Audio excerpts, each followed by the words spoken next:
What's up, guys? Jason up, New Age Revolution down here in the cave. It is about 11 o'clock p.m. And, I'm in such a groove with this channel here. I'm just feeling it, feeling the channel, especially with the addition of these Mount Rushmores that I decided to come down here. I was comfy on the couch. I was comfy. I got my Golden Girls jams on. I was comfy, settling in with the new dog.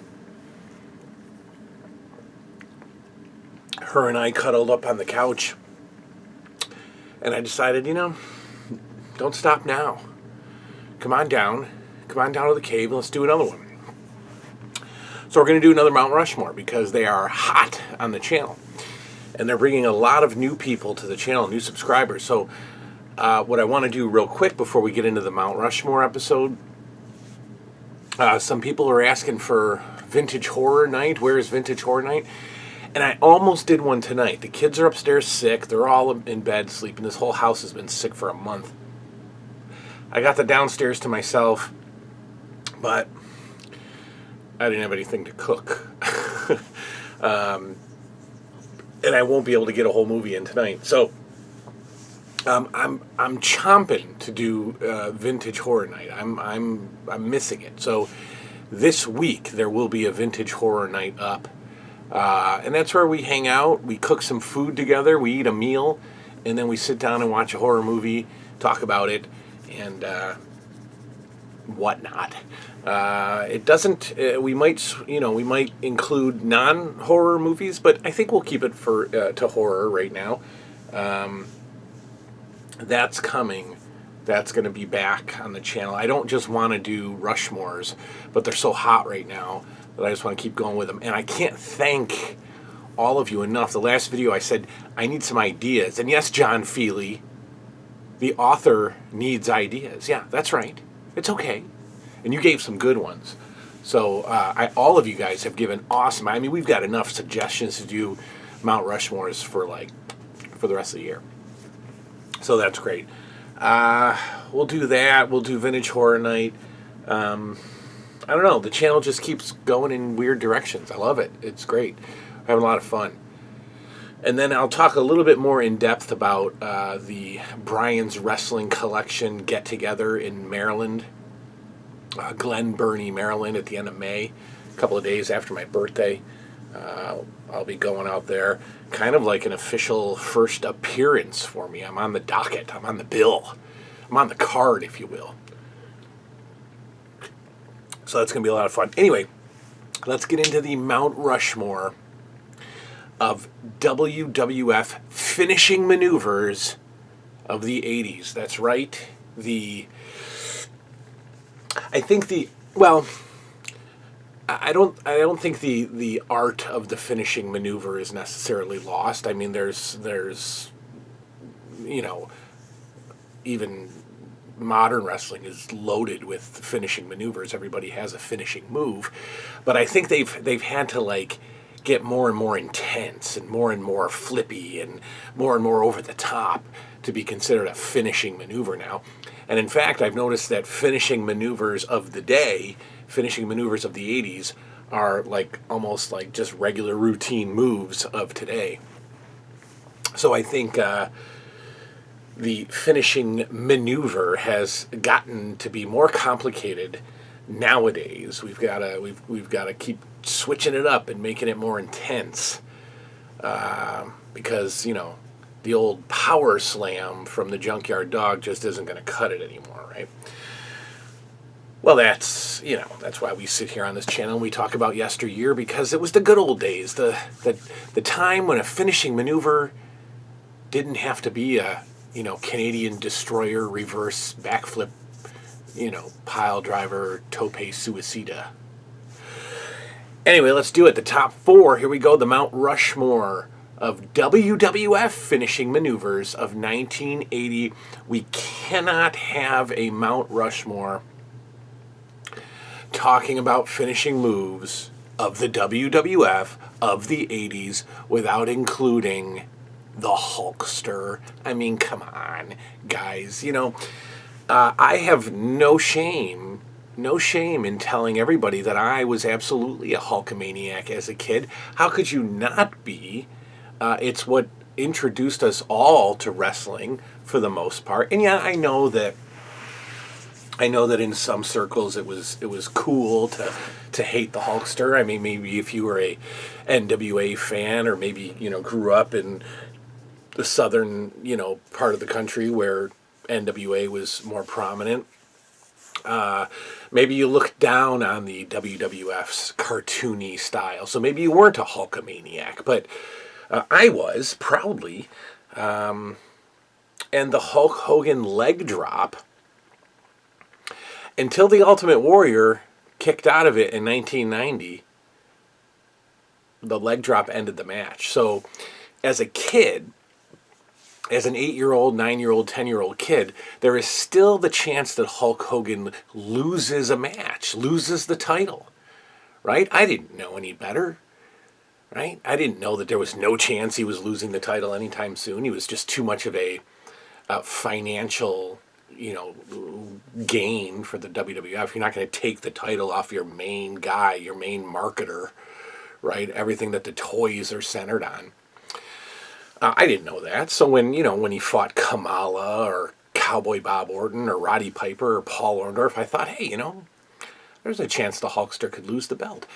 Until he was setting up for the leg drop. And once he hit the leg drop, it was over.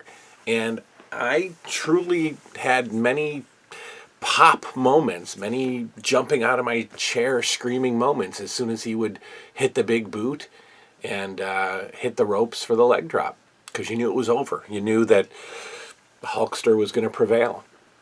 I think it's an iconic finishing move. I think that you cannot be a fan of 80s wrestling and not know that the leg drop was the end of business, right? It's just the way it was.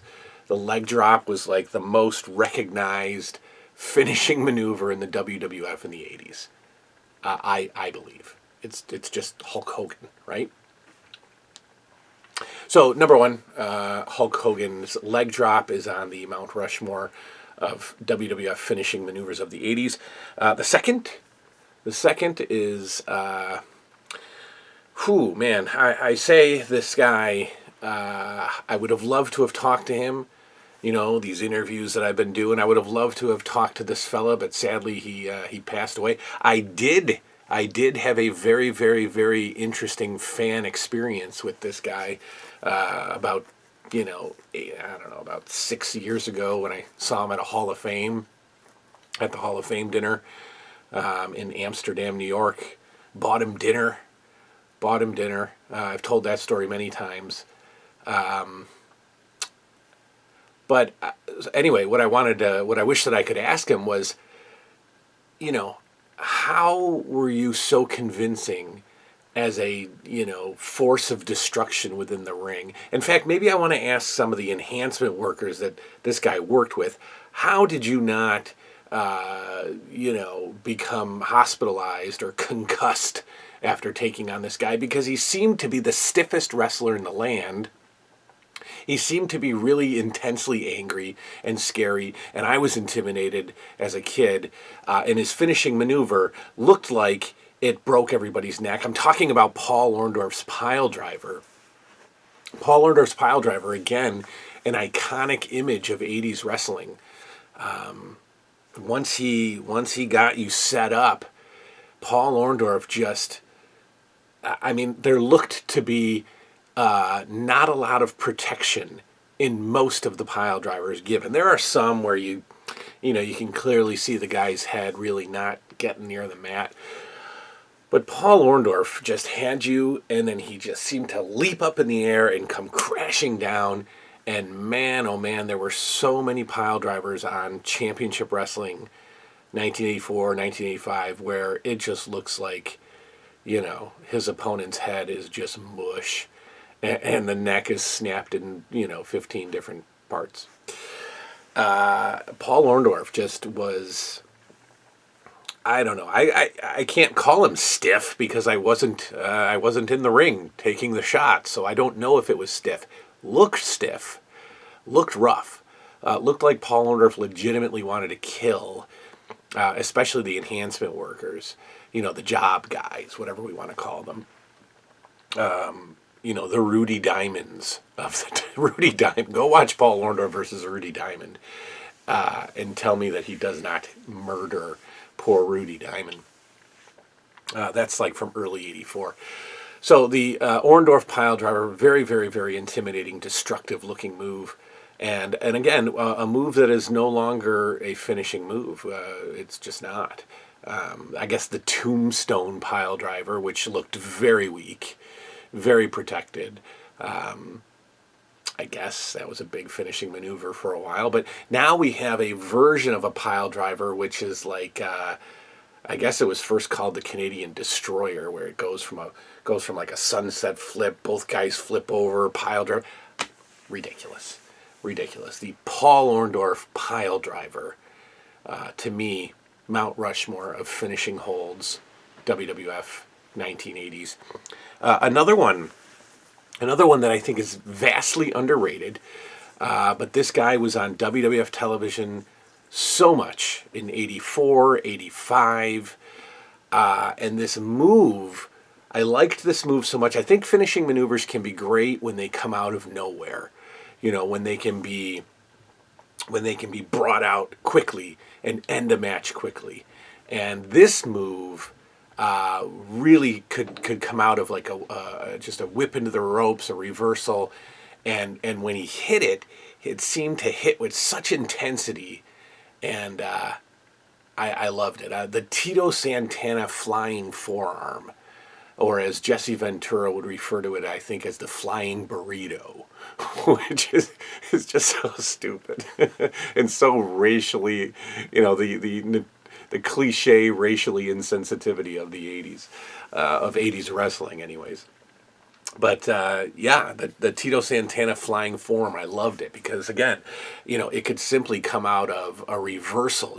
Opponent has a weakened Tito Santana, whips him into the ropes, goes for the clothesline. Tito ducks under, hits the rope, bam, hits him with the flying forearm. And Tito really puts a ton of effort into this. He really lays out. He is full on diving and just throwing his body into it. And what I like about Tito is he doesn't just fly through the air and hit you with the forearm. He flies through the air and kind of cocks back the forearm, and you get it pretty intensely, almost like a Superman punch, right? But with the forearm. And I love it. I love it because it would pop the heck out of a crowd because oftentimes it would come out of nowhere. Of course, Tito could set up the move too, especially if he was taking on an enhancement guy. But when he was wrestling a competitive match, a lot of times the forearm came when Tito was down, and this was his comeback move. And so, the end would come out of nowhere. I loved it. Tito Santana's flying forearm / flying burrito is on the Mount Rushmore, for me, of WWF finishing maneuvers of the 80s. Now, finally, I had to choose between two of these. I can tell you that Greg Valentine's Figure 4 was on my short list, for sure. Just looking at some of the figures, thinking maybe if I left somebody out. No, I'm pretty satisfied. Oh, the Camel Clutch. Camel Clutch is definitely on the short list. But I had two to choose from, and they were. I'll tell you, it's down between Jimmy Superfly Snuka's Leap, of course, the Superfly Leap, and the one that I chose. So I'm not going with the Superfly Leap just because of the amount of time I think that Snuka was a part of my life as a kid. All of '84, pretty much gone after that. And kind of sporadically through '84 as well. He was injured, he had other stuff going on at certain times. But the Superfly Leap is definitely a iconic '80s finishing move. I'm going to go with, I think, a sleeper. Ricky Steamboat. Ricky Steamboat came into the WWF in '85. In fact, he was at the first WrestleMania. And his flying body press off the top rope was always so impressive to me because, again, both guys threw caution to the wind. Ricky Steamboat launched himself at his opponent. And in order to make this look good, you have to kind of, pretty much throw your entire body out there. It can't be, there can be no hesitation with this move, right? Especially coming from Steamboat. He has to lay out as much as he can. He has to lay himself out. The opponent also has to take the move so convincingly, and oftentimes that move, Steamboat diving and the wrestler taking it, would just be timed so well that it would just look flawless.